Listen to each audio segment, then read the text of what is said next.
Sige. Uy, ang ulo ang kanang yun ang putla. Kanang ang ulo yun ang dugduta kay Oh, putla. abi kan sa drainage, no? Oo. Drainage sa. Wala may laing. Kaya alam bitaw nga, niyo bitaw nang itangtang nang yan dili, niyo po bitaw. Di pa takot, di pa takot. Hindi na makako, wala na mo. Kailan sa katao? Mana video Uy, haka sa. Ay, natita pre.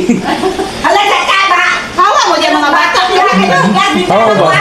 Betul na ba? Nigawasan. Nasulod na sa drainage. Ay, may drinks ako ma. Gusto na ko. Oh, ama. Ako kayo. Ako kayo. Di ako tigbaso. Wala ko dito na. May balik ang ulo eh. Pwede, mama Wiwi, yun mo nang i-reels. May balik ang ulo. Ako, may hobby. Ay,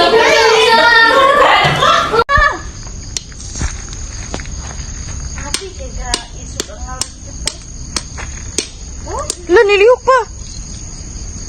Nilihok pa, eh. Wala ni gunit sa telepon. Wala ka, nilihok pa. Hello guys! Good morning! So welcome to my vlog, first on my vlog. So another day, another vlog na naman. So today is Monday morning. So this morning, ang aking content for today is as usual. Mga gawaing bahay na naman tayo ngayon. As always. O, diba? So, as you can hear, is tunog yan ng aming washing machine. Kasi yung aming washing machine, guys, is nasira na talaga ang aming spinning. Ang kanyang spinning, ang tawag dito, yung spinning wheel niya. Tapos, pina-open ko doon sa ilalim. Kasi marami na kasi siyang mga dumi. Diba, mga dumi. Tapos, yung wash timer niya is hindi na siya constant na gumagana. So, ang ginawa ko na lang is pag ino-on ko yung timer, so hindi na siya hihinto according to time na gusto mong gamitin. So, ayun. Pero, ang ending naman is magagamit pa talaga namin siya, ang aming washing machine. So, pagtsagaan na lang muna namin ang aming washing machine, guys. So, ayan. So, continuous lang siyang mag-ikot-ikot.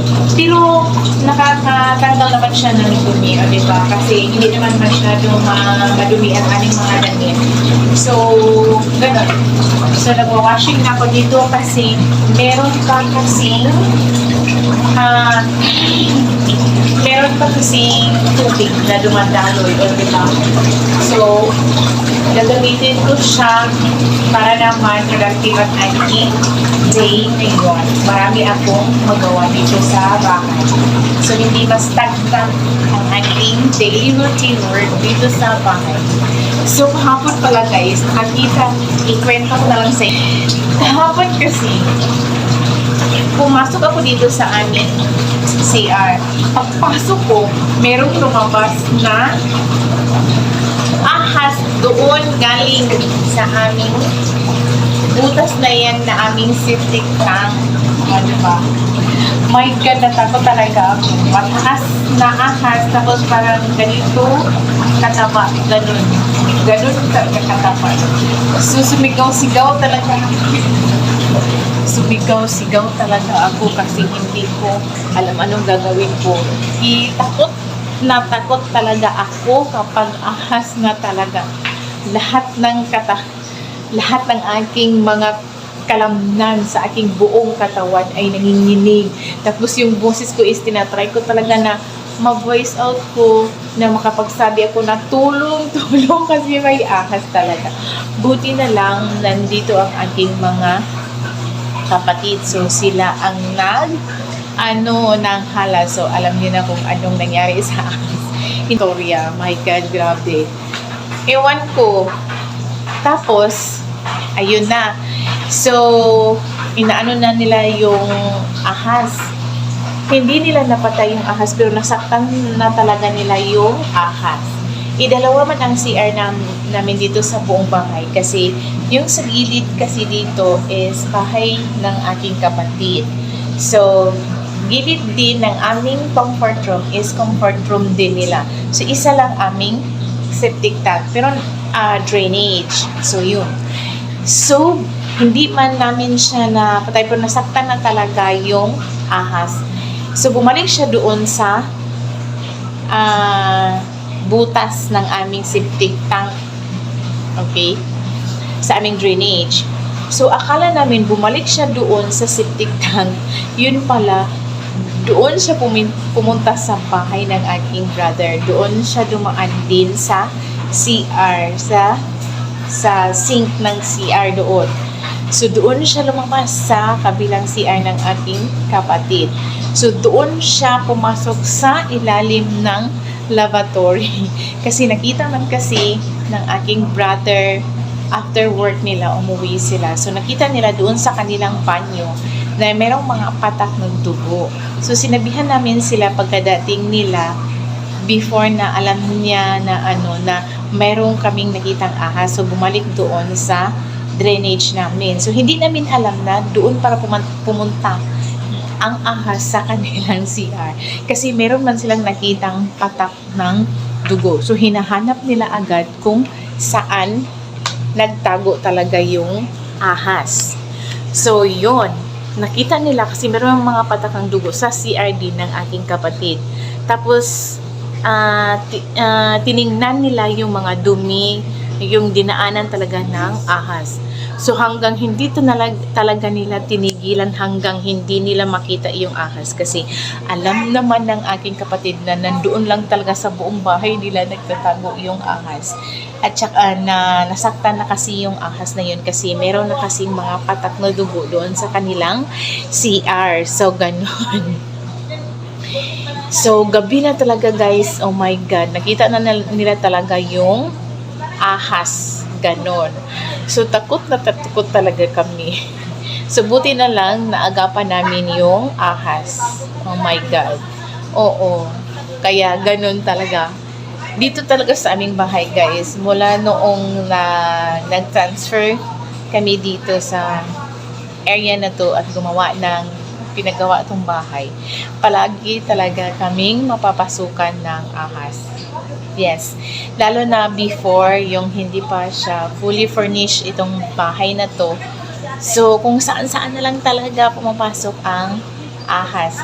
Minsan pa nga noon is doon sa yero. Doon sa bubong, as in sa rooftop. Oo, kasi yung bahay namin noon, itong bahay na to, is hindi pa talaga siya inaalkubahan. So, makikita talaga namin madaling araw na, my God, meron umaakyat na mga ahas. Ganon. So, ang klase na ahas na yun is, kung sa Bisaya is udto-udto. Udto-udto na klase na ahas. So, sabi naman nila, hindi naman daw yun mangangagat. Pero, nakakatakot pa rin kasi by the word ahas alone, my God, nakakaano talaga, di ba? So, mas lalo na pag masaktan mo sila, tapos, syempre, lalaban sila sa iyo. So, ikaw rin, ipoprotect mo rin yung sarili mo sa ahas na yun. O, di ba?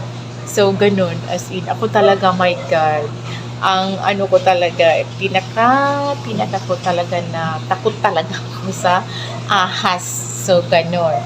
So, parang, hanggang ngayon, parang ano pa rin kami, yung ang nasa isip pa rin namin is yung ahas na yun. Kahit alam namin na patay namin siya.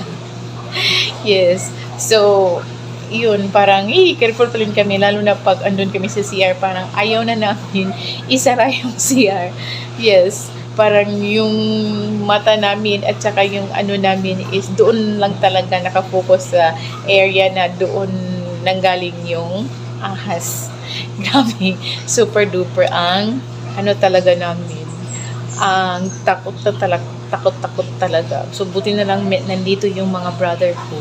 So, sila talaga ang nag-ano. Kasi, babae lang naman kami lahat dito sa bahay. Oh my God. Saan kaya kami pupunta? O, 'di ba? So, at least naagapan agad. So, mag-uumpisa na rin ako sa aking gawaing bahay. But before that, muna ako, kakain muna ako ng breakfast. Habang nagwa-washing ako doon. So, si mother talaga ang nagluluto ng aming breakfast kasi maaga kasing gising si mother here. Yes. So, inuunahan niya ako palagi magluluto ng breakfast.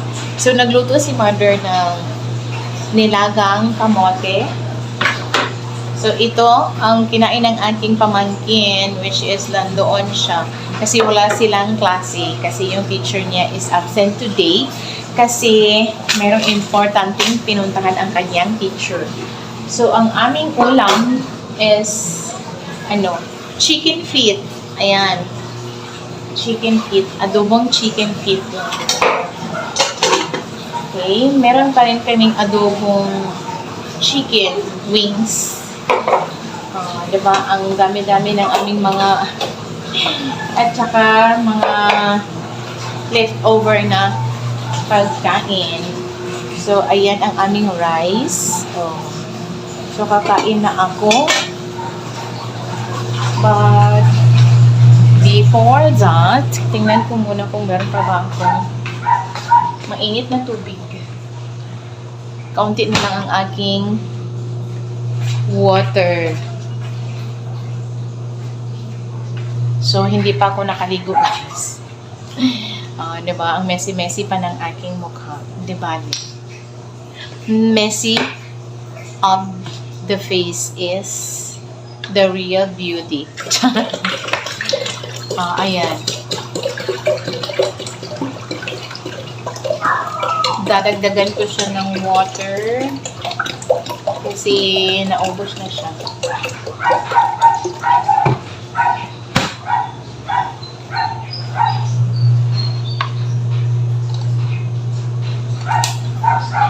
So, ayan. Meron pa kaming saging saba dyan. Ayan. Malapit na siyang mahinog. Diba?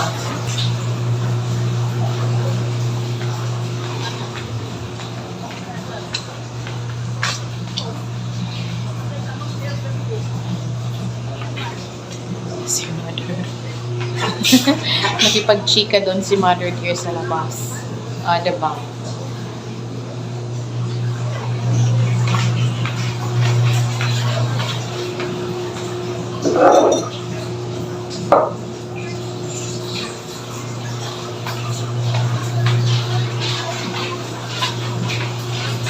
On the wings of love.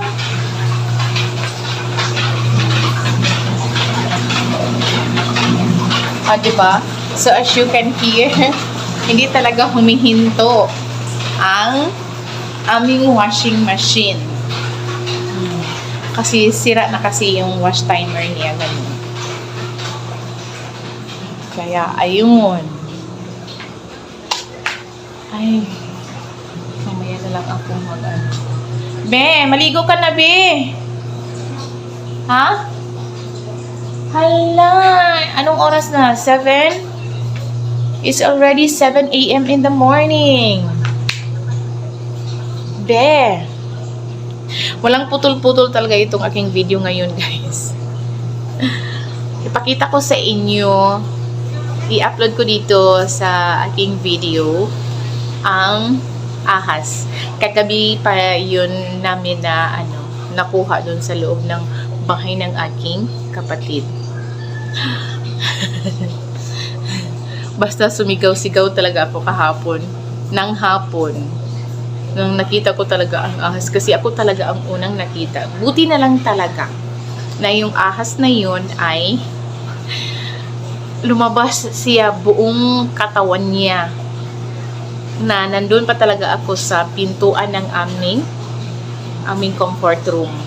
Kasi kung hindi, paano na lang, Diyos ko Lord, hindi ko talaga matansya ang aking sarili.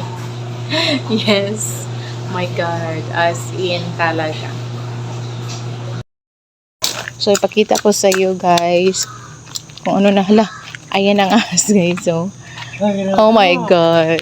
Oh, hindi ko siya. Dulakin mo lapad. Oh, kinain na siya ng langgam, ng ibon pala. Kagabi yan, guys. Hala. Hala. Diba? Ay! Ay! Diyos ko, Lord. Natakot talaga ako. Uy! Ahas. Hala, ang ibon lumipad.